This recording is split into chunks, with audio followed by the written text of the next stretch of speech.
तो आप अगर देखेंगे तो ये जो ग्राफ आ रहा है वर्ल्ड का, तो आप ये देखें यूएस एंड कनाडा में 3,500 लोगों के हमारा ये पहुंचा है। ऐसे ये बीच में एक लोकेशन है जिसको नाइजीरिया और इधर की तरफ बता रहे हैं ये, यहाँ से भी कुछ हमारी रीच हुई है।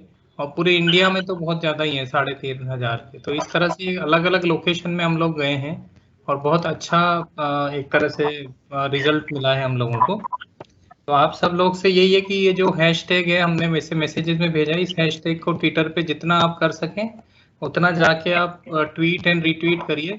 जिसको नहीं आता है वो सिंपली आपको ये जैसे ट्विटर में इस हैशटैग पे क्लिक करना है, और जितनी भी ये टॉप पे आएंगी और लेटेस्ट में आएंगी पोस्ट, तो इन पे जाके जैसे अभी लेटेस्ट जिसने भी किया होगा लेटेस्ट, तो यहाँ एक लेटेस्ट पे क्लिक करें। तो जिन्होंने भी ये डाला है उसको आपको एक तो लाइक करना है और दूसरा यहाँ जाके रिट्वीट करना है। लाइक रिट्वीट इसको पूरे वीक में हमें यही टारगेट करना है ताकि ये मैक्सिमम से मैक्सिमम लोगों तक पहुंचे। और थोड़ा इमेजेस और ये सब अपने हिसाब से ऐसे यूज करें कि जहाँ पे हम ज़्यादा ज़्यादा गुरुदेव सदगुरुदेव की जो एवीएस की संस्था की है और उनकी जो वेबसाइट है उसका रेफरेंस हो, तो वही हम लोग प्रेफर करेंगे, उसको आगे से आगे पहुंचे। ठीक है, इस तरह से आप सबको इस पूरे वीक में ये एक्टिविटी करनी है। और आप सबको बहुत बहुत धन्यवाद। और गुरुदेव की बात से आप सबके एफर्ट से ये अभियान बहुत तेज गति से आगे बढ़ रहा है, इसी को हम कंटिन्यू करते हैं। अब मैं रामलाल भाई को मंच रखूंगा और रामलाल भाई जी इसको फिर आगे के लिए लेके जाएंगे। जय गुरुदेव रामलाल भाई, सेशन को आगे कंटिन्यू कर सकते हैं। सभी गुरु भाई बहनों को बहुत बहुत जय गुरुदेव। और ये बड़ी सुंदर बात है और बड़ी आनंद का विषय कि कल जो गुरुदेव का जो हमारा ट्विटर कैंपेन हुआ था वो हम लोग काफी लोगों तक रीच कर पाए हैं। ये सब गुरुदेव की कृपा है, सहज भाव से किया है, कोई उतावलापन भी नहीं था और सभी गुरु भाई बहनों इसमें सहज भाव से अपना कंट्रीब्यूशन दिया है। और जब हम सभी इसी प्रकार से कार्य करते रहेंगे तो गुरुदेव का मिशन एक दिन, जो गुरुदेव ने कहा है कि जो आध्यात्मिक सत्संग केंद्र है ये विश्व का केंद्र बिंदु बनेगा।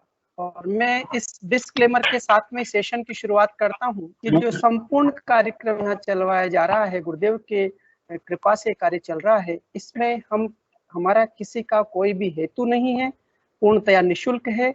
हमारा व्यक्तिगत कोई इसमें स्वार्थ नहीं है, किसी को प्रचारित करना नहीं है, किसी व्यक्ति विशेष को हम लोग तवज्जो देने के लिए कार्यक्रम नहीं चला रहे हैं। केवल और केवल गुरुदेव का ई सत्संग का प्लेटफॉर्म में है। ये गुरु शियाग मेडिटेशन जो ग्रुप है, ये जो माइक्रोसॉफ्ट टीम पर काम कर रहा है। और हमारे बीच में आज जैसा कि हम सबको पता ही सर्वविदित है, अभी 50-55 गुरु भाई बहन हमारे बीच में है। ये जो ध्यान हुआ 15 मिनट का, और अब हमारे बीच में डॉक्टर मनोज जी सिंघोरिया जो राजस्थान में 12 डिस्ट्रिक्ट से बिलोंग करते हैं। आप पैसे से डॉक्टर हैं और गुरुदेव के काफी पुराने शिष्य हैं। और श्रीमती सिंघोरिया गुरु बहन भी हमारे बीच में है। बहुत अच्छा लग रहा है गुरु भाई, मेरी आवाज सुन रहे होंगे आप? जय गुरुदेव गुरु भाई, जय गुरुदेव गुरु भाई, जय गुरुदेव। और मैं आपका इस स्टूडियो में स्वागत करता हूं। जैसा हमारा कार्यक्रम रहता है अमूमन की हमारे बीच में कोई साधक आते हैं और गुरुदेव से वो किस प्रकार से जुड़ना हुआ, उनके जीवन में क्या बदलाव आए, और वो सभी यहाँ इस सत्संग के माध्यम से और भी गुरु भाई बहन उसको सुनते हैं। ये वीडियो यूट्यूब पर जाता है, यहाँ पर 50 अभी गुरु भाई यहाँ पर देख रहे हैं, उसके बाद में सैकड़ों गुरु भाई बहन यूट्यूब के माध्यम से इसको देखते हैं और फिर इसकी रीच बहुत ज्यादा होती चली जाती है। और जब कभी भविष्य में गुरुदेव के लिए कोई वीडियो यूट्यूब खोलेगा तो वहाँ हमारे जीवन के जो अनुभव वो सुनेंगे तो उनके जीवन में सकारात्मक हो जाएगी। केवल और केवल मात्र यही एक उद्देश्य है। तो मैं डॉक्टर मनोज जी का बहुत बहुत स्वागत करता हूँ। और गुरु भाई मैं आपसे आग्रह करता हूँ कि सबसे पहले अपना संक्षिप्त सा परिचय दो और ये बताए कि गुरुदेव से कब और किस प्रकार से जुड़ना हुआ। आप अपना जय गुरुदेव साहब और सभी लोग जो जुड़े हुए हैं सभी को जय गुरुदेव। और मैं सबसे पहले तो जो है आपको धन्यवाद देता हूँ। और मुझे वो बातें याद आ रही हैं जिससे जैसा कि ईसा मसीह ने भविष्यवाणी की थी कि जब उनका पुनरागमन होगा तो वो इस तरह होगा कि आकाश के एक छोर से लेकर दूसरे छोर तक जो बिजली पहुंच जाती है उतने वेगवान तरीके से वो उनके आने का पदार्पण होगा। तो जब हजारों वर्षों के इस कालखंड में हम ये जो कालखंड देख रहे हैं, तो ये एक दिन या क्षणिक ही मानता हूँ मैं। और आज जो जिस तरह का जो सोशल मीडिया और ये जो कार्यक्रम चल रहे हैं, तो इससे जो है पूरी दुनिया में गुरुदेव का मिशन चल रहा है। हाँ, अब आपका अगला प्रश्न था कि मैं कैसे जुड़ा। मैं पेशे से डॉक्टर हूँ और मेरे पिता विज्ञानवादी सोच रखते थे, तो उन्होंने हमेशा ही सब कुछ अंधविश्वास कह करके वो टालते गए। और मैं भी जो है ये गुरुनाम जैसी चीजों पर यकीन नहीं करता था, लेकिन ये परमात्मा की कृपा थी कि परमात्मा ने मुझे चुना और मैं इनकी शरण में आया। है नेटवर्क। हाँ घटनाक्रम जी जी, कंटिन्यू करिए गुरु भाई। हाँ जी जी जी, चलिए। तो घटनाक्रम इस तरह घटित हुआ कि मेरा पोस्टिंग यहाँ 12 के पास ही एक मिर्जापुर नाम की एक छोटी पीएचसी थी, वहां पर मेरा जी पोस्टिंग था। फिर मुझे अचानक ही मेरा ट्रांसफर हुआ और ट्रांसफर जैसलमेर हुआ। जैसलमेर के पास में सम है, सम में मेरा पोस्टिंग। तो वहाँ जी एक जी हमारे गुरु भाई हैं, तो मूलचंद जी नाम था उनका, वो पेशे से टीचर थे और वो जी हमारे पड़ोस में ही रहा करते थे, तो हम लोग जो है वहाँ वॉलीबॉल खेला करते थे। तो एक बार उन्होंने जी हमें ये गुरुदेव का परिचय कराया कि साहब मैं एक ऐसे गुरु से जुड़ा हूँ कि मतलब तो मेरे अपने आप ही योग होता है। ये पहले तो यकीन नहीं हुआ, क्योंकि अगर कोई आदमी नहीं करना चाहे तो किस तरह योग हो सकता है। तो मैंने उनकी बात बिल्कुल। को उतना महत्व नहीं दिया, लेकिन उन्होंने गुरुदेव की लिखी हुई पुस्तक बाइबल की भविष्यवाणियां मुझे दी। तो मैंने उन्होंने पढ़ने के लिए दी, लेकिन मैंने उसे पढ़ा भी सही, लेकिन जो उन्होंने ध्यान करने के लिए कहा था, मैंने उस समय फोटो पर ध्यान नहीं किया। लेकिन मैं जब दादा गुरुदेव का मैंने फोटो देखा, तो मैंने कहा भाई साधु तो बड़ा तगड़ा है। इस तरह से मैं ये सोचने लगा, क्योंकि उनकी आंखें जो थी वो वो अपने आप में बड़ी प्रभावी थी। और मैंने अब तक अपने जीवन में मैं साधुओं का सम्मान किया करता था और उनसे प्रभावित भी रहता था, लेकिन मैंने ऐसा कोई साधु अभी तक अपने जीवन में नहीं देखा था जैसा कि दादा गुरुदेव दिखाई दिए उस फोटो में। फिर गुरु पूर्णिमा का समय था सर, जी तो वो लोग जो है मेरे पास आए और कहने लगे, 2-3 टीचर थे वो, कि डॉक्टर साहब आपके पास कार है और हम लोग जो है मतलब गुरु पूर्णिमा पर जोधपुर जाना चाहते हैं, अगर आप चलो तो हम भी चलें। मेरी साली आई हुई थी साहब, तो वो पहले से ही आग्रह कर रही थी कि अपन जोधपुर चलेंगे। तो मैंने कहा चलो अच्छा है, एक पन दो काज, तो हम लोग जो है वहाँ चले। मेरी पत्नी जो भी साथ में बैठी है, अब तो बहुत गुरुदेव की के प्रति बहुत श्रद्धावान है, लेकिन उस जी समय इसने मुझसे ये कहा कि देखो किसी बाबा जोगियों के चक्कर में पड़ो तो हम तुम्हारे साथ में नहीं चलेंगे। तो मैंने कहा भाई ऐसे कौन से बाबा जोगी हैं, है ना, अपन चल रहे हैं भाई, घूम आएंगे देख आएंगे, कौन सा जबरदस्ती कोई बिठाता है। तो इस जी तरह से हम लोग चले गए सर। और जब हम वहाँ गुरु पूर्णिमा का कार्यक्रम हमने अटेंड किया, तो मैंने देखा बहुत सारे लोगों को योगी क्रियाएं हो रही। मुझे यकीन नहीं हुआ कि यार ये लोग कैसे कर रहे हैं। पहले तो मुझे लगा कि सब तरफ कैमरे लगे हुए हैं, लोग फोटो खींच रहे हैं, तो कहीं प्रोपोगंडा तो नहीं है ना, पब्लिसिटी स्टंट तो नहीं है। तो ऐसा सोचकर मैं जो है बहुत सारे गुरुभाइयों के पास गया और उन लोगों से जिनकी ज्यादा क्रियाएं हो रही थी उनसे मैंने कहा भाई गुरु भाई, मैंने उनसे कहा, मैंने कहा यार भाई ये क्या बात है, आप लोग किस तरह से ये अपने आप मूवमेंट कर रहे थे। उन्होंने कहा साहब सब गुरुदेव की कृपा है, सब गुरुदेव की कृपा है। मैं आश्चर्यचकित रह गया, अच्छे लोग थे, संभ्रांत लोग थे, ऐसा कहीं से नहीं लगता कि किराए के हो सकते हैं। फिर मेरा मन ठनका कि यार कोई बात तो है। तो अब इसका तो एक ही तरीका है कि इसमें घुस के ही देखा जाए। तो गुरुदेव ने उस दिन आज्ञा दी कि भाई देखो जो कोई नया साधक है, अगर वो जुड़ना चाहता है तो कल जो है गुरुवार है, तो मैं कल दीक्षा दूंगा। तो मैंने सोचा चलो अच्छा है। तो हम लोग रात्रि को वहाँ रुके और सवेरे जो है वहाँ गुरुदेव का कार्यक्रम अटेंड किया।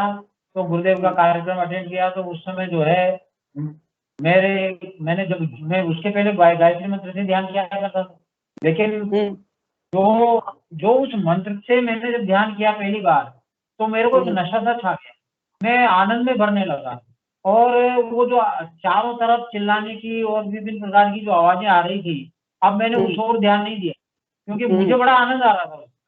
और जब मेरा ध्यान टूटा तो मेरा सबसे पहले ध्यान गया मेरे बच्चों की। मैंने कहा मेरी पत्नी तो पहले कह रही थी कि बाबा जोगियों के चक्कर में नहीं पड़ना। अच्छा तो अच्छा, गुरु बहन भी साथ, उस समय गुरु बहन भी साथ गई थी, उस समय गुरु बहन भी साथ ही थी वहाँ। हाँ, गुरु बहन साथ में थी। हाँ, जी मेरी जी साथ जी जी। साथ में था। तो हम लोग जो है वहाँ, तो मैंने जाकर इनसे पूछा, मैंने कहा भाई तुमने गुरुदेव ने मंत्र दिया वो सुना कि नहीं सुना?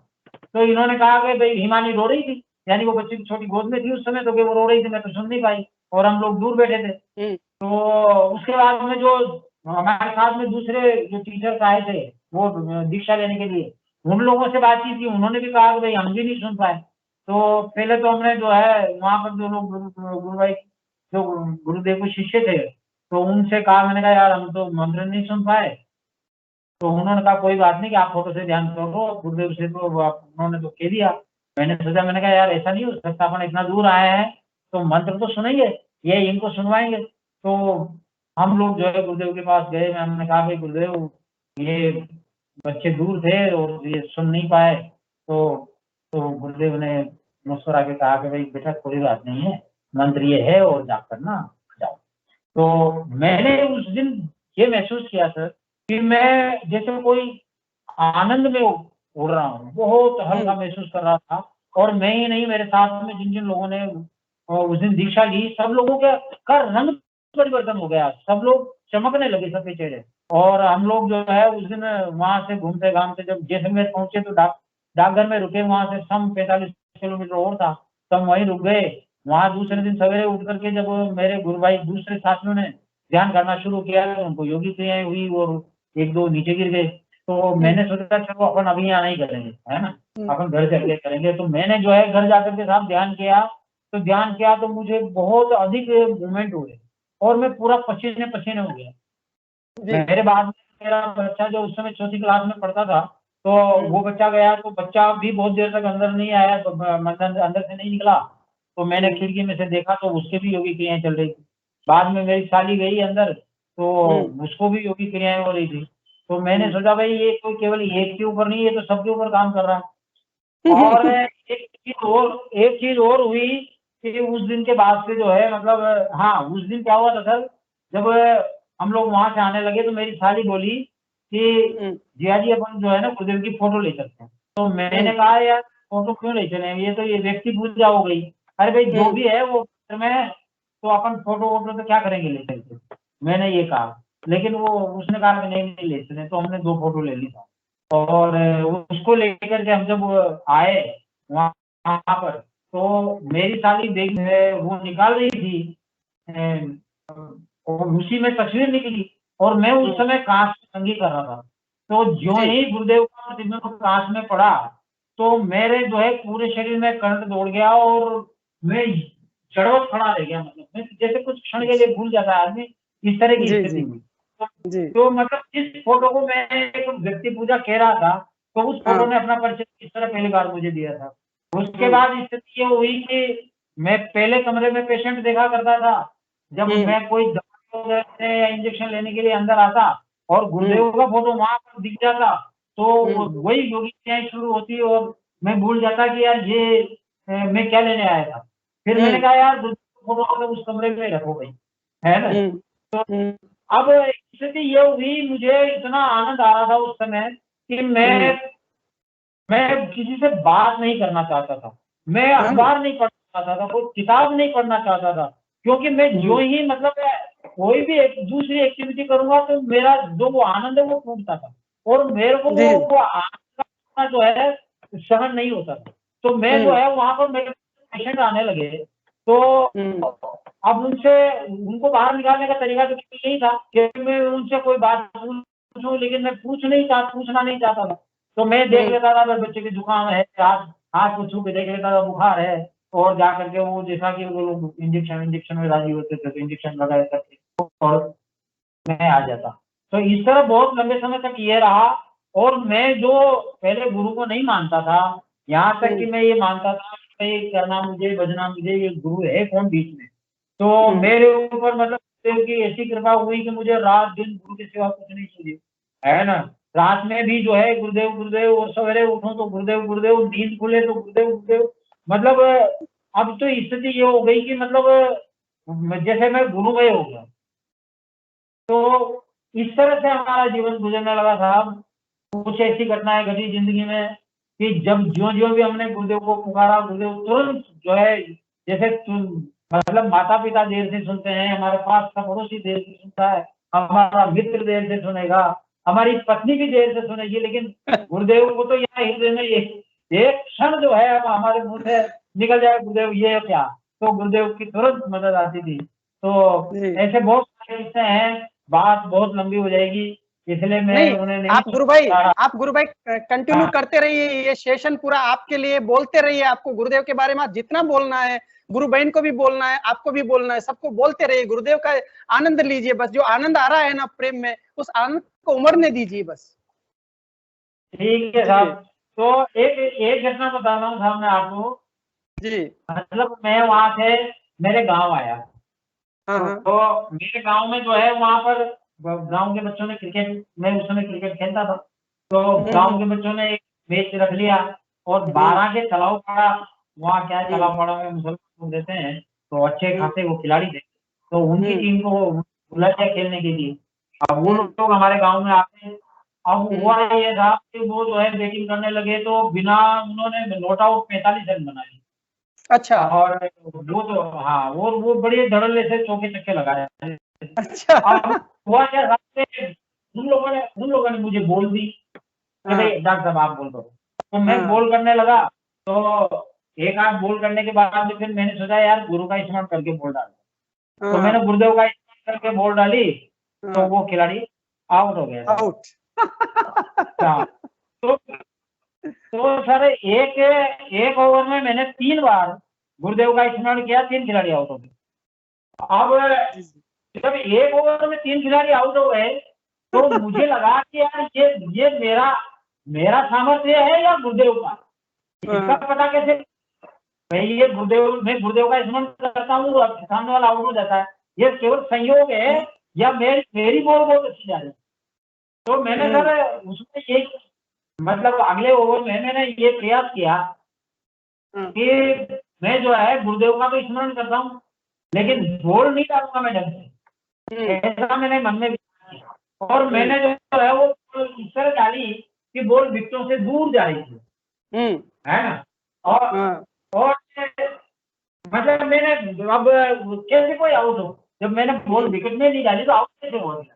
लेकिन अचानक क्या हुआ कि एक लड़का जोर से चीखा आउट, जो स्टेडियम में खड़ा था वो जोर से चिल्लाया आउट। अच्छा। अब उधर अंपायर ने उंगली खड़ी कर दी। जबकि मतलब बैट और बॉल की मुलाकात नहीं हुई, कोई तरह की बात नहीं हुई, और वो खिलाड़ी आउट हो गया। तो फिर उसी क्षण मुझे जो है मतलब परमात्मा का ख्याल आया, अरे के यार तुम मांग क्या रहा है गुरुदेव से, ये क्या मांग रहा है तू, अरे वो सब देने वाले हैं और उनकी रजा में राजी रहो, है ना। मैंने कहा गुरुदेव बस बस मैं आपकी क्या परीक्षा लूंगा। तो क्या बात है गुरु भाई, आनंद आ गया। बिना बॉल डाले, बिना आउट किए भी आउट कर दिया गया। सच में गुरुदेव ही कर सकते हैं, गुरुदेव ही कर सकते हैं साहब। और मैं तो ये देख रहा हूँ मेरे पूरे जीवन में, मैंने तो ये महसूस किया है कि गुरु चाहे वही होता है। मतलब हमने और गुरु मतलब इतना दयालु है हमारे गुरुदेव। मतलब जैसा कि कहा गया है कि भाई ये बड़े कृपालु होते हैं, बड़े दयालु होते हैं, ऐसा तो मैंने सुना था, लेकिन मैं ये हृदय से महसूस करता हूँ कि हम हमारे छोटे बच्चों की जैसे गलतियों को गलतियां ही नहीं मानते, ठीक वैसे ही हमारे गुरुदेव हैं। हाँ, ये जो है हमें बिल्कुल अपना बच्चा मानते हैं, छोटा सा अबोध सा, और ये कभी नाराज नहीं होते। ये बहुत कृपालु हैं और 24 घंटे साथ हैं, आगे से आगे हमारी व्यवस्थाएं जुटाते हैं, सब कुछ देने वाले हैं। मतलब इन्हें कामधेनु को हो, कल्प वृक्ष को हो, ये गुरुदेव हैं। और ये तो यूं मानिए कि हमारे भाग्य हैं कि किस तरह से मतलब गुरुदेव ने हमें चुना है। क्योंकि मैं तो यही कहूंगा कि मैंने गुरु नहीं बनाए। मैंने जो है मतलब किसी के कहने से मैं कभी ये मतलब मैं इससे प्रभावित भी नहीं हुआ कि भाई किसी ने कहा कि भाई ऐसे गुरु हैं तो मैं उससे नहीं, मेरे को तो जैसे गुरु ने चुना है। मैं यहाँ मिर्जापुर में था और यहाँ से मेरा ट्रांसफर हुआ, और जब वो मूलचंद जी का जिस दिन मूलचंद जी ने हमें दीक्षा दिला दी, उस दिन मूलचंद जी ने मुझे याद है मूलचंद जी तो उन्होंने मुझे कहा था कि डॉक्टर साहब मुझे आज पता लगा है कि मेरा ट्रांसफर यहाँ क्यों हुआ, क्योंकि जब उनका ट्रांसफर हुआ था तब पूरा गांव धरने पे बैठ गया था। अच्छा मूलचंद था, मूलचंद जी का ट्रांसफर हुआ तो पूरा गांव धरने पे बैठ गया था और लंबे समय तक धरना चला था कि हमारे उम्र साहब को वापस लाओ। लेकिन उनका ट्रांसफर नहीं हुआ, जब मेरा ट्रांसफर हुआ उससे जस्ट पहले उनका ट्रांसफर हुआ। और वो जो है मतलब वो मेरे करीब रहे और मुझे उन्होंने दीक्षा दिलाई।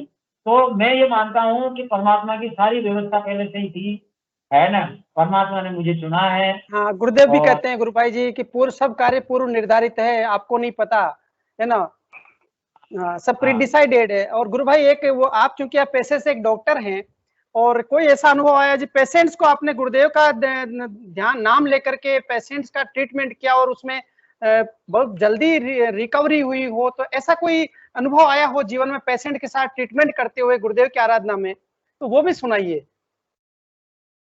नहीं क्या मतलब जैसे वो थी अम्मा जी की भतीजी, उसके बच्चे नहीं थे, गुरुदेव का नाम लेके ही अपन मंत्र भी, गुरु जी का मंत्र भी सुनाते हैं और उसको इंजेक्शन लगाते हैं, तो उसके 2 बच्चे हो गए, उसके बच्चे नहीं थे काफी टाइम से। हाँ, यही ऐसा ही कोई उदाहरण जो हम पेशेंट के साथ में जब हम ट्रीट करते कि एक डॉक्टर होने के नाते।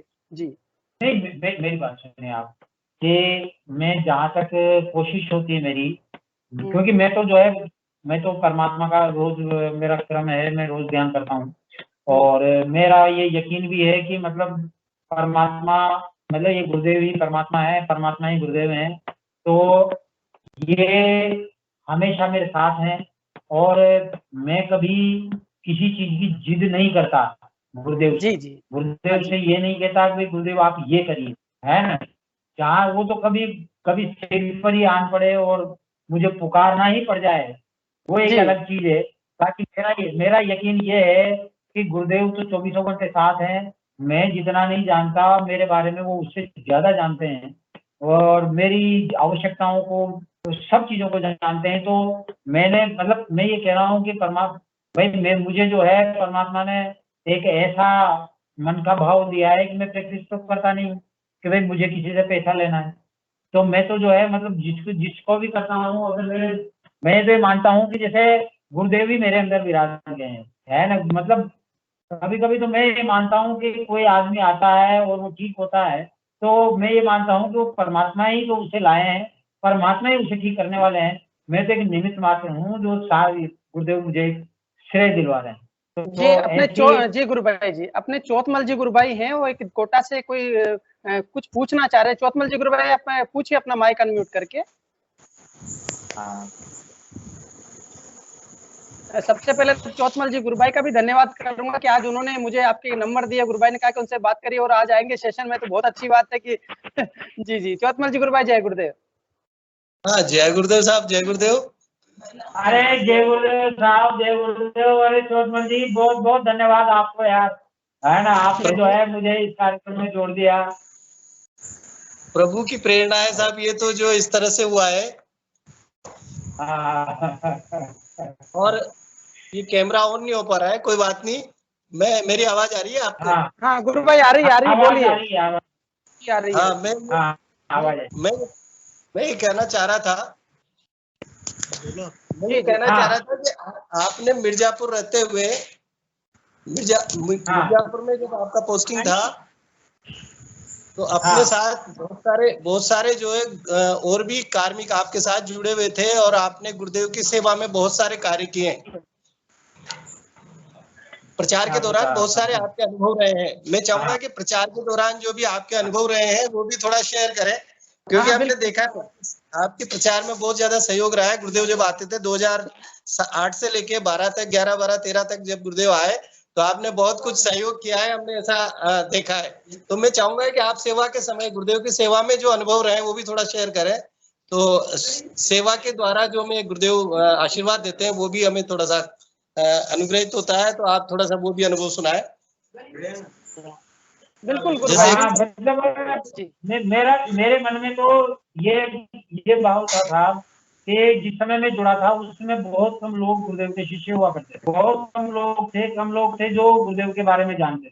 लेकिन कोटा एक ऐसा नगर है जहाँ पर मतलब गुरुदेव की बड़ी कृपा रही, गुरुदेव की बहुत सारे शिष्य थे।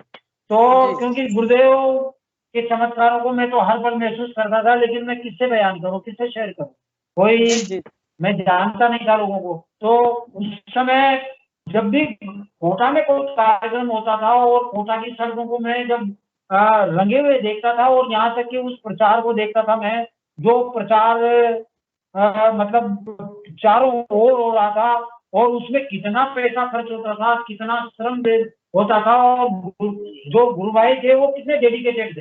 तो मैं जो है उस समय अपने आप को बड़ा बोना और असहायता महसूस करता था। मैं ये मानता था कि जो ये गुरु भाई काम कर रहे हैं ये बहुत बड़ा काम कर रहे हैं। और एक बार जब ये कुछ गुरु भाई मेरे घर पधारे थे प्रचार के दौरान गुरुदेव के कार्यक्रम के लिए, तो मुझे ऐसा लगा कि जैसे गुरुदेव स्वयं आए हैं इनके माध्यम से। तो मैं जैसे मतलब गुरु के चरण छूऊं, ऐसी इच्छा मेरी अपने गुरु भाइयों के चरण छूने की हुई, क्योंकि ये लोग बड़े डेडिकेटेड थे, बड़े ही मतलब हाँ बिल्कुल जहाँ निकल जाती थी। चौथमल जी जो है ये भी उनमें से एक है ना, और नामा जी थे, है ना, वैसे बहुत सारे लोग थे तो जो बड़े डेडिकेटेड लोग थे ये सब।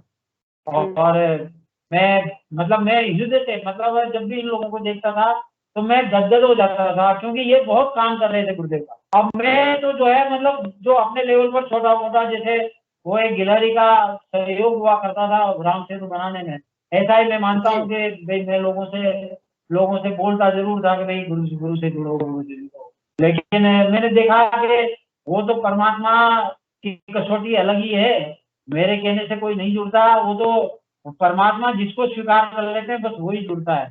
तो धीरे धीरे यद्यपि मैंने बहुत सारे लोगों से किया, सभी से मैं कहता था, जो भी मिलता था मेरे से सबसे कहता था, उसमें से कितने लोग जुड़े कितने नहीं जुड़े ये तो ईश्वर जाने।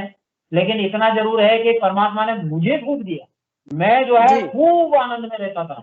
और इधर मेरे को एक बार मेरे रामगढ़ के पास में एक पीएचसी है रेलावन नाम की, तो वहाँ मेरा कुछ समय के लिए जो है रामगढ़ है यहाँ पर अपने बाना के पास ही है साहब। तो कहते हैं कि ये छोटी काशी है, यहाँ पर एक बहुत बड़ा मतलब एक क्रेटर है जो पहाड़ का आकृति ले चुका है वो।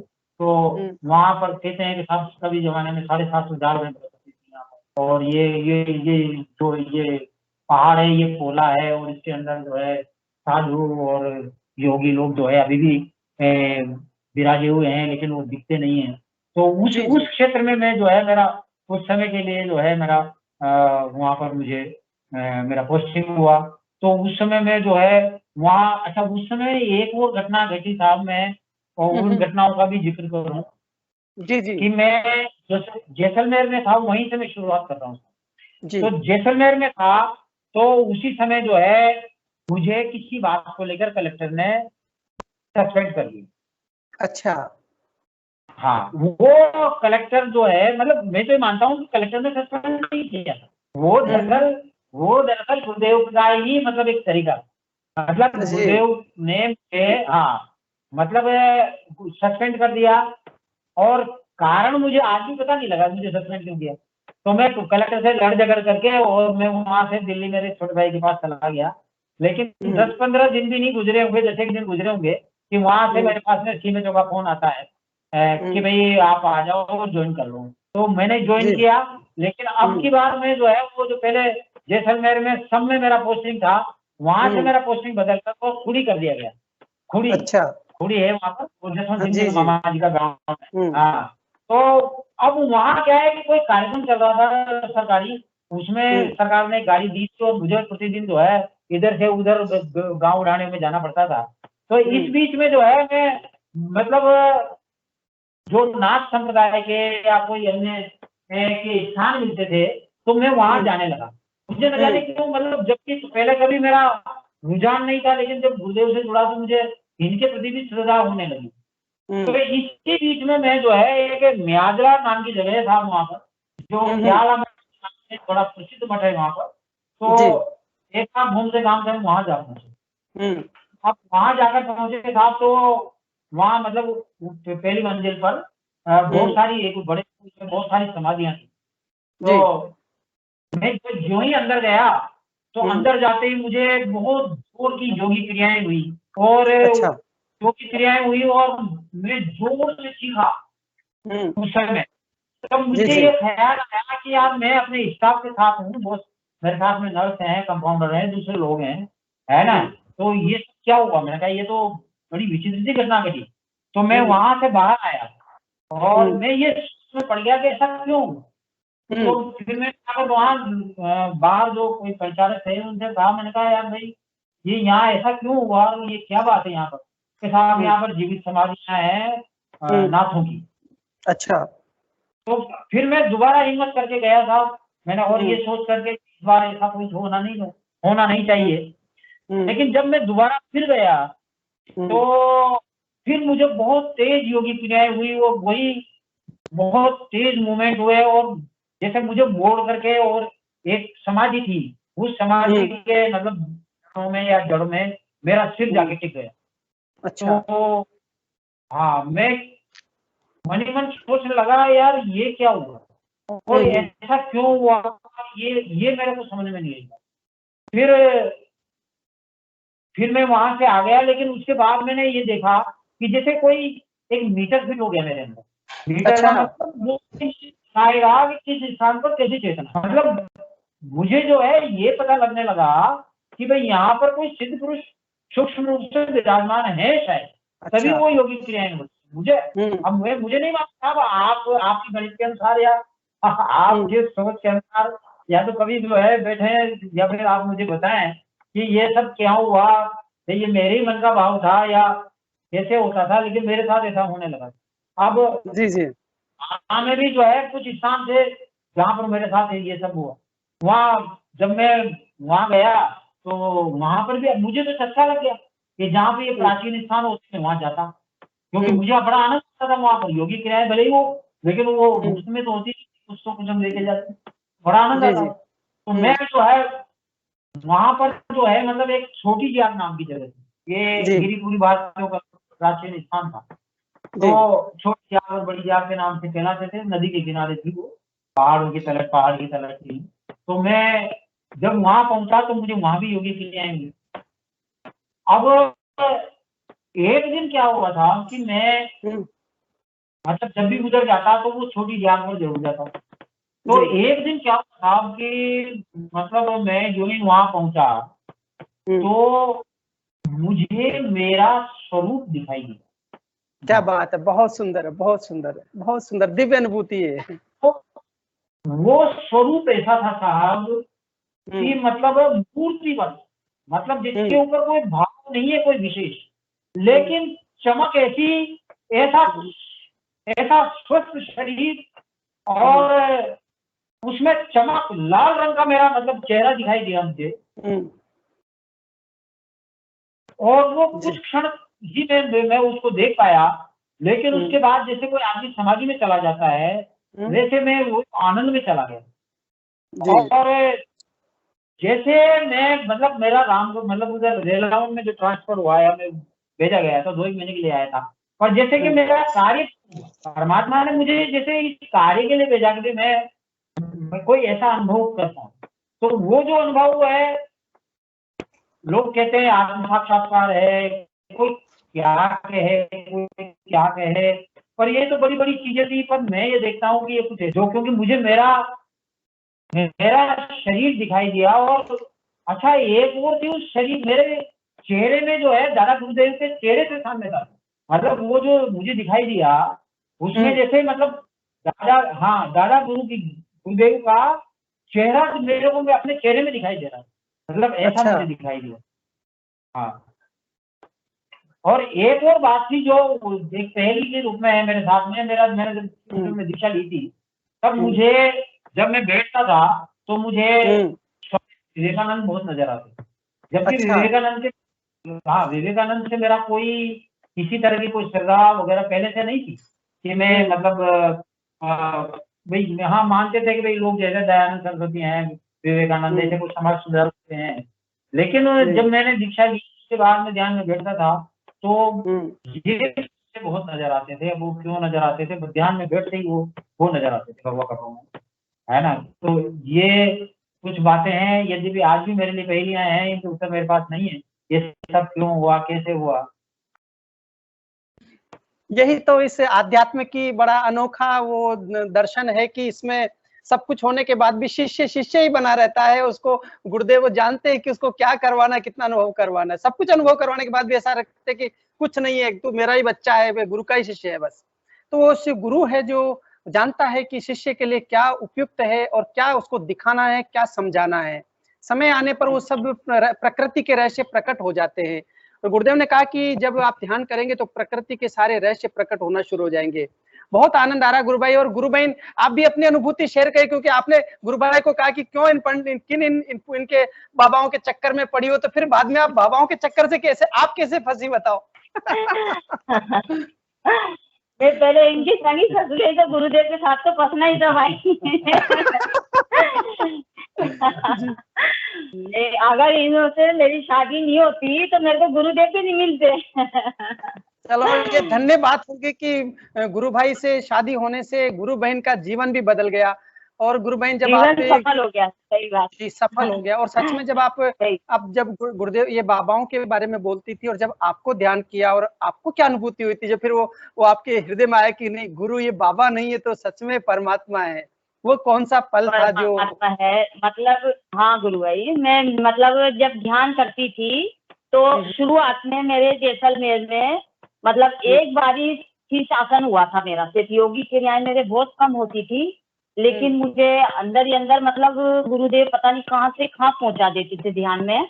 योगी क्रियाएं नहीं होती थी मेरे ज्यादा, और ध्यान में मेरे को मतलब गुरुदेव दिखते थे, दादा गुरुदेव दिखते थे, अनेकों रूप दिखते थे और प्रकाश दिखता था बस, और किरणें नजर आती थी मेरे, और मतलब हाथों से आशीर्वाद की किरणें निकल रही है मेरे तरफ गुरुदेव के हाथों से। और दादा गुरुदेव मतलब कई तरह की अनुभूतियां हुई है। और तब जब यहाँ पर भी हमारे विष्णु भगवान जो है हाथ जोड़ के खड़े हैं, विष्णु भगवान और पार्वती जी ऊपर खड़ी हैं, फूलों माला बरसा रही है, फूल बरसा रही है, नीचे खड़ी हूँ उनके चरणों में। ध्यान में ऐसा अनुभव हुआ कि विष्णु भगवान खड़े हैं? जी हाँ जी, ध्यान में दिखता था और बहुत अनुभूतियां हुई हैं। हालांकि मुझे ज्यादा भी याद नहीं रहती। और दादा गुरुदेव जैसे साथ साथ ही चल रहे हैं। और एक सबसे पहले शुरुआत करती मैं जब इधर मतलब नई रिको में मकान की शुरुआत की थी, तब हम मतलब छोटा सा भी बना के क्वार्टर रह रहे थे, मकान का काम चल रहा था उस समय। तो मैंने गुरुदेव का जब ध्यान करती थी, मेरी बच्ची केंद्रीय विद्यालय में पढ़ती थी, छोटी थी, तो वो बच्चे दोनों स्कूल चले जाते थे, मैं उनके बाद में ध्यान करती थी, ये ऑफिस चले जाते थे हॉस्पिटल।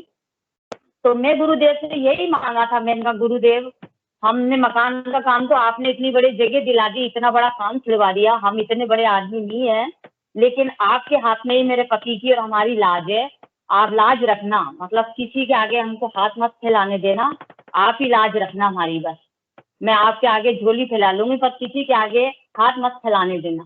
तो गुरुदेव ने उसी क्षण मेरे को ध्यान में मुट्ठी भर के ऐसे बड़े बड़े पत्थर चमकीले मुट्ठी भर के मेरे को दिए कि ले। फिर गुरुदेव मेरे से बोलते आवाज आई कि और मैंने हाथ जोड़ के मैंने कहा गुरुदेव बस आपका आशीर्वाद है, बस आपका यही चाहिए, मुझे और कुछ नहीं चाहिए, आपका आशीर्वाद हमेशा हमारे पर बना है और यही बस। तो गुरुदेव की शुरू से कृपा रही है। और फिर यहाँ पर हम मकान में एक बार थोड़े से सर्दी का टाइम था, तो मतलब सवेरे 5 बजे मेरी बेटी के लिए मैं मोबाइल में अलार्म भरती थी, तो जैसे 5 बजे से अलार्म बोली मोबाइल में, मेरी आंख खुली। मेरी आंख खुलते ही मैंने क्या देखा कि इनके पलंग पर दादा गुरुदेव बैठे रजाई में पैर डालकर। मैंने एकदम देखा, मैं चौंक गई, तो मेरी आवाज भी निकली और मैं कुछ बोलना चाह रही थी इनको, पर मेरी आवाज नहीं निकली और सिर्फ मेरे मुंह से यही निकला, गुरुदेव गुरुदेव। तो दादा गुरुदेव मेरी तरफ यूं गर्दन झुका के हुकारा भरते हैं हूँ। तो मैं और डर गई थी, मैंने कहा ये तो कोई आके बैठ गया आज यहाँ पर। क्या तो बात फिर है, क्या बात है गुरुदेव। फिर मैंने वापस रजाई में मुंह ढक लिया था। फिर मैंने थोड़ी देर बाद में 2 सेकंड बाद में मैंने मुंह उघाड़ के थोड़ा सा देखा, तो दादा गुरुदेव इनकी रजाई में से उठकर, और हमारे यहाँ पर एक बेसमेंट बना हुआ है, पूजा घर ही बनाया था अंडरग्राउंड गुरुदेव के लिए, लेकिन उसमें मतलब दादा गुरुदेव की बावड़ी मानो उसको, तो पानी भरा रहता है उसमें, तो उसमें प्रवेश कर दिया था दादा गुरुदेव ने। मैंने जाते हुए देखा था और उसी समय इनको गुरुदेव दिख रहे थे हमारे घर पे, गुरुदेव घूम रहे थे इनके साथ में। फिर मैंने इनको बाद में जगाया, तो इनका सपना भी, इनको ही सपने में गुरुदेव दिख रहे थे, इनका सपना मैंने तो जगा के। हाँ, ये जो है इसने मतलब मुझे जगाया उस समय। जी जी जी। हाँ, मतलब मुझे बहुत जगाया सुंदर कि गुरु देखो भाई, आज ये जो अनुभव सुनते सुनते शरीर में रोंगटे खड़े हो रहे कि सच में ये जो घटना है ना, ये ऐसी घटना है जो प्रकृति के रहस्यों के पर्दे उठाती है, और ये उस ब्रह्मांड की परम सत्ता के जो उस स्वरूप को वो प्रकट रूप में यहाँ पर है। ये अनुभव कर गुरुदेव ने कहा कि मैं ओमनी प्रेजेंट हूँ, जहां मुझे याद करोगे मैं वहां रहूंगा। तो ये सच में जो गुरुदेव ने कहा वो सच में सिद्ध बात है ये। जी गुरु भाई कंटिन्यू करिए अपने। ये अद्भुत बात है साहब। ये जो है मतलब ये जो उस दिन है, मतलब इसने जागती आंखों से दादा गुरुदेव को देखा, ये मतलब एक, और ये संयोग की बात है साहब। मुझे उस समय फिर जगाया मुझे, और मुझे जगा के कहा कि आज तो आपकी रजाई में पता नहीं कौन बैठा था, ऐसा ये बोली। तो हमारे एक रिश्ते में इनके मामा जी हैं, हरी मामा जी, तो वो भी दाढ़ी वाड़ी रखते हैं और अपने दादा गुरु जैसे ही उनकी शक्ल है। तो ये कहने लगी कि वो आदमी जो बैठा था, वो आदमी जो है मतलब हरी मामा जी जैसा लग रहा था।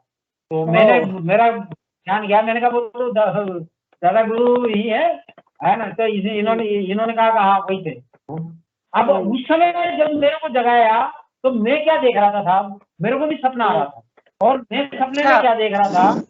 हाँ, इस समय मुझे जगाया और इन्होंने अपनी आंखों से दादा गुरु को देखा। उस समय मुझे सपना आ रहा था, और वो सपना क्या आ रहा था कि मैं गुरुदेव के साथ में अपने घर में घूम रहा हूँ, गुरुदेव मेरे साथ हैं और मेरा बच्चा भी साथ है। और गुरुदेव क्या कहते हैं साहब, मेरे से कहते हैं कि बेटा ये जो तेरा घर है ना, यहाँ पर देवता आते हैं घोड़ों पर बैठकर, जैसे जल में मछलियां चलती हैं, ऐसे यहाँ पर देवता आते हैं तेरे यहाँ।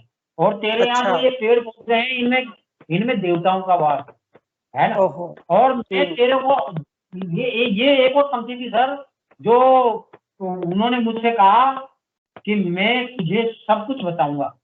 मतलब इसका अर्थ ये था कि मैं तेरे को सभी प्रकार का ज्ञान दूंगा। तो ऐसा उन्होंने कहा कि मैं तुझे सब कुछ बताऊंगा, लेकिन मेरा काम करेगा ये। उस समय मेरा बच्चा जो था वो मेरे साथ चलता था, तो बच्चे की ओर इशारा करके या उसके ऊपर हाथ रख के गुरुदेव ने कहा कि मेरा काम करेगा ये। पता नहीं इसका क्या अर्थ है, कि भाई हो सकता है कि भाई मेरा काम आने वाला यूज करेगा, क्या आशय उनका ये परमात्मा जाने। पर ऐसी ऐसा सपना मैं उस समय देख रहा था, और उस समय मेरी मिसेज जो है दादा गुरुदेव दिखाई दिए। और ये एक ऐसी घटना थी जो मतलब अब कुछ शेष बचता ही नहीं है, कुछ नहीं बचता। हम जो है हाँ एक और बोलना चाहती हूँ मैं गुरु भाई। हाँ गुरु भाई बोलिए। हाँ जी, हम मिर्जापुर में थे, सबसे पहले पोस्टिंग थी, तो उस समय मेरी बच्ची मतलब मेरे गर्भ में थी, तो मैं उधर बाहर खुले में बैठी हुई थी, और मुझे क्या दिखा है कि मैं बैठी हूँ, और मेरे को सपने में दिखा था। उस समय तो मैं शुरू से शंकर भगवान की भगत रही हूँ, मैं शंकर भगवान के पहले से व्रत करती थी और उनको पूजती थी। तो मेरे को दिखता है कि मैं बैठी हूँ और मेरे ऊपर से हेलीकॉप्टर की तरह यूं घूमता हुआ आ रहा है, और मेरा बच्चा पता नहीं कौन बोल रहा था कि शायद मेरी छोटी वाली सिस्टर मेरे साथ ज्यादा रहती थी, वो बोल रही थी कि बहन ये आपके ऊपर क्या आ रहा है, ये आपके ऊपर कुछ गिरेगा।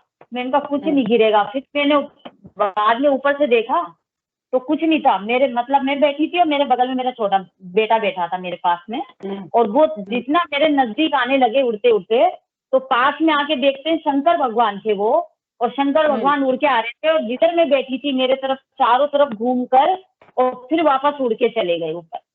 ये देखा था मैंने। कई ऐसी अनुभूतियां हुई हैं। तो ये दीक्षा की बात है, और ये वहाँ देखा था तुमने गंगापुर? हाँ, गंगापुर में, मिर्जापुर में। हाँ, गुरुदेव से जुड़ चुकी थी मैं। सच में गुरु बहन बता, आनंद है ये, जो एक ऐसी आराधना का आनंद है, ऐसा रस जो गुरुदेव कहते हैं गूंगे का गुड़ है। इस जिसने चख लिया ना, बस वो पागल हो जाता है, पगलाए जा रहे हैं। या जितने गुरु भाई बहन देख रहे हैं वो सब आनंद में डूबे हुए हैं, और अनुभूतियों को सुन के ऐसा लग रहा है कि साक्षात गुरुदेव यहाँ पर बैठ करके इसमें अपना शिष्यों के मुख से अपने जो वर्णन किया जा रहा है, उस वर्णन का गुरुदेव भी आनंद ले रहे हैं। सच में। चलिए, जी सही बात है, बहुत आनंद का विषय गुरु भाई। और आप इस जी चलिए, और भी कोई गुरु भाई कोई प्रश्न पूछना चाहते हैं, कोई बात करना चाहते हैं गुरु भाई से, तो अपना माइक अनम्यूट करके पूछ सकते हैं।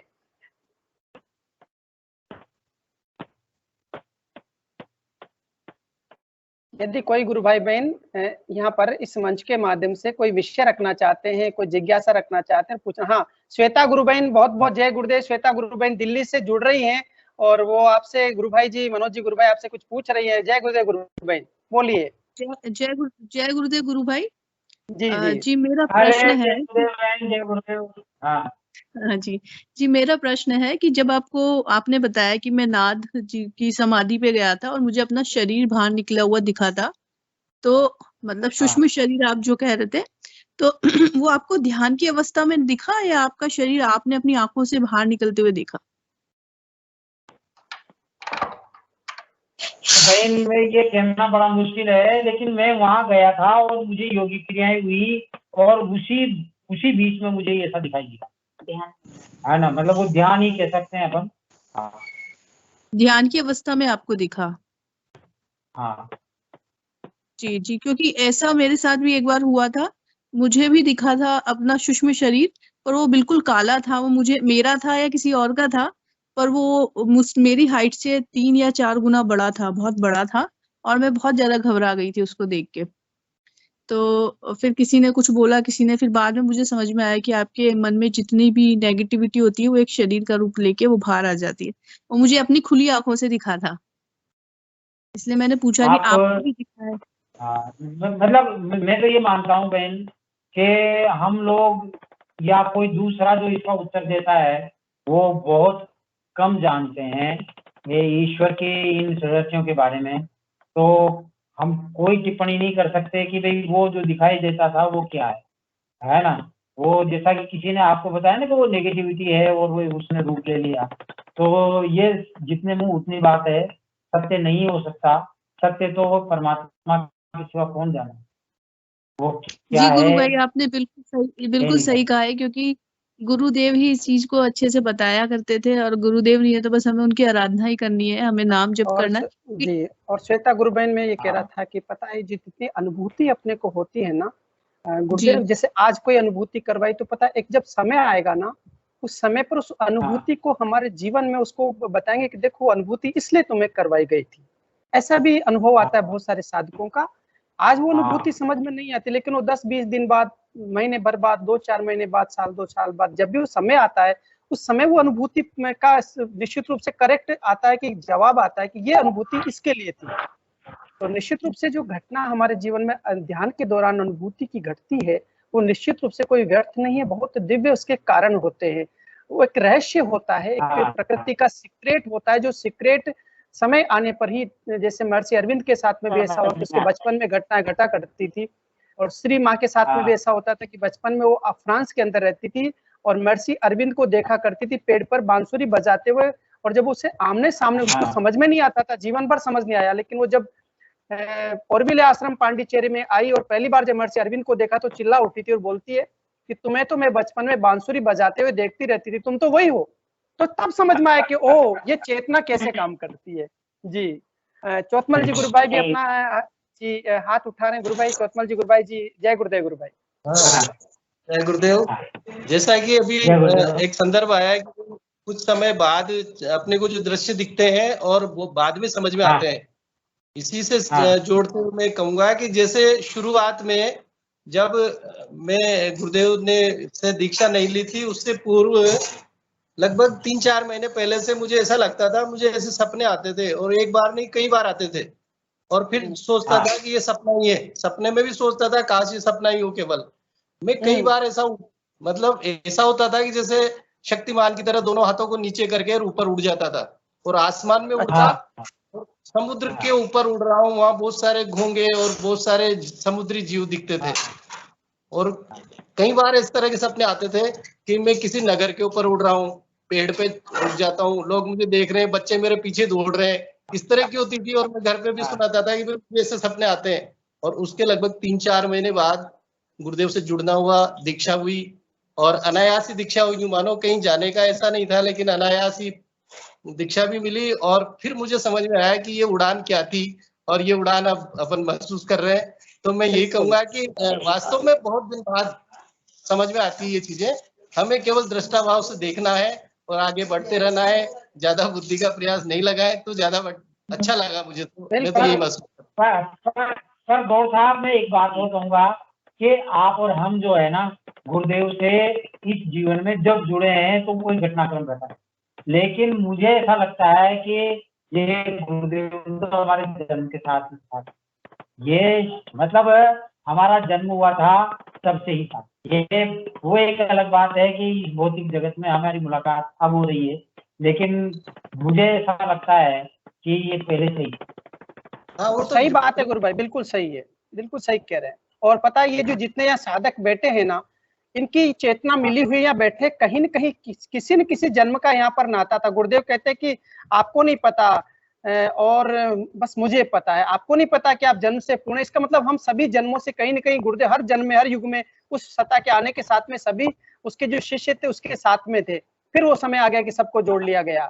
तो ये बहुत सुंदर बात है और बहुत आनंद आया गुरु भाई आज आपसे बात करके, गुरुदेव का सत्संग करके। इस सत्संग के माध्यम से इस प्लेटफॉर्म पर आप पधारे और मैं गुरु बहन और आपका बहुत बहुत साधुवाद व्यक्त करता हूँ और जय गुरुदेव करता हूँ कि आप ऐसे ही जब भी अवसर मिले और आप पधारते रहे और ऐसे ही आनंद लेते रहे सत्संग का, और सभी को आनंद मिल रहा है इसका।